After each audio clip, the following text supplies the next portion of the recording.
মাঝে মধ্যে আমি একটা জিনিসের উপর খুব বেশি বিরক্ত হই, সেটা হচ্ছে সন্ধ্যার চা নাস্তা। আমার বাসায় দুপুর বা রাতে কি খাবে এটা নিয়ে আমার এত একটা টেনশন করতে হয় না, কারণ আমার বাসায় কিছু একটা হলেই হলো। মেয়ের বাবা এমন না যে এটা খাবো না সেটা খাবো না। আমার সবচাইতে বেশি মাথা ব্যথা হচ্ছে নাস্তাগুলো নিয়ে। সকালে যেমন তেমন নাস্তা করলেও সন্ধ্যার নাস্তাটা নিয়ে মাথাই খারাপ হয়ে যায়। আর আমার নিজেরও সারাদিন যাই খাই না কেন সন্ধ্যার নাস্তাটা একটু ভালো করে না করলে না তেমন একটা ভালো লাগে না।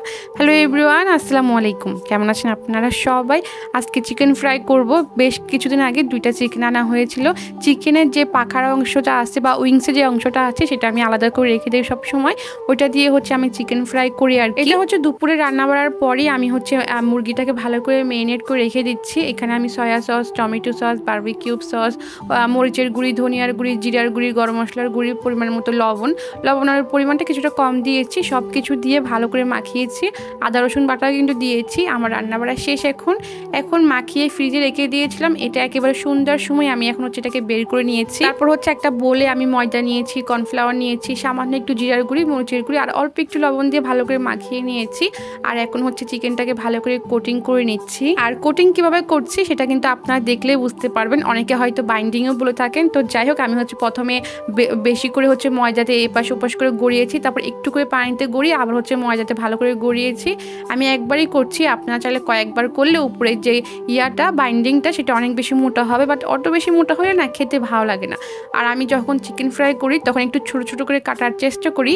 এতে করে আমার মনে হয় কি চিকেনটা খুব ভালো করে সিদ্ধ হয় বা ম্যারিনেট করলে ভিতরে ভালো করে মশলাটা ঢুকে আর কি। তো যাই হোক, আমি এখন হচ্ছে মিডিয়াম থেকে কম আঁচে রেখে চিকেনটাকে একটু সময় নিয়ে ভালো করে ভেজে নিচ্ছি। আমি জানি আমি হয়তো রেসিপিটা তেমন ভালো করে বুঝাতে পারছি না, বাট আমি জানি আমার আপুরা অনেক বেশি বুদ্ধিমান। তারা একটুখানি দেখলেই বুঝে যাবে যে বিকালের নাস্তায় ঝটপট এই চিকেন ফ্রাইটা কিভাবে করা যায়। চিকেন ফ্রাইটা আমি প্রায় সময় করি, কারণ আমার মেয়ের হচ্ছে চিকেন ফ্রাই অনেক বেশি পছন্দ। সে চিকেনের নামেই পাগল, তার চিকেন হলে আর কোনো কিছু লাগে না। যার কারণে অনেক সময় দেখা যায় আমাদের বাসায় চিকেনটা বেশি আনা হয়। তো চিকেনটা আনা হলে আমি সবসময় যে উইংসের যে পাখার যে অংশটা সেটা আমি সবসময় আলাদা করে রেখে দিই। আর দেখেন দেখতে কতটা সুন্দর হয়েছে। আর এই পরিমাণ চিকেন কিন্তু রেস্টুরেন্টে গিয়ে খেলে অনেক টাকা লাগবে, বাট খুবই অল্প মশলা কিন্তু আমরা চাইলে ঝটপট বাসায় বানিয়ে ফেলতে পারি। বা অনেকে দেখা যায় রাতেই ম্যারিনেট করে রাখেন, সকালে জাস্ট ভেজে কিন্তু বাচ্চাদেরকে হচ্ছে টিফিনে দিয়ে ফেলতে পারবেন। টিফিনে কিন্তু বাচ্চারা চিকেন ফ্রাই খেতে অনেক বেশি পছন্দ করবে। আমার কাছে তো দুপুর বা রাতে রান্না বাড়ার থেকেও 2 বেলার নাস্তা কি খাবো এটা নিয়েই হচ্ছে মাথা খারাপ হয়ে যায়।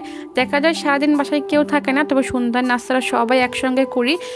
প্রতিদিন বিভিন্ন নাস্তার আইটেম রাখতে হয়। অনেক সময় ফ্রোজেন আইটেমগুলো আমি রাখি, তবে মন মতো নাস্তা না হলে না খেতে ভালো লাগে না।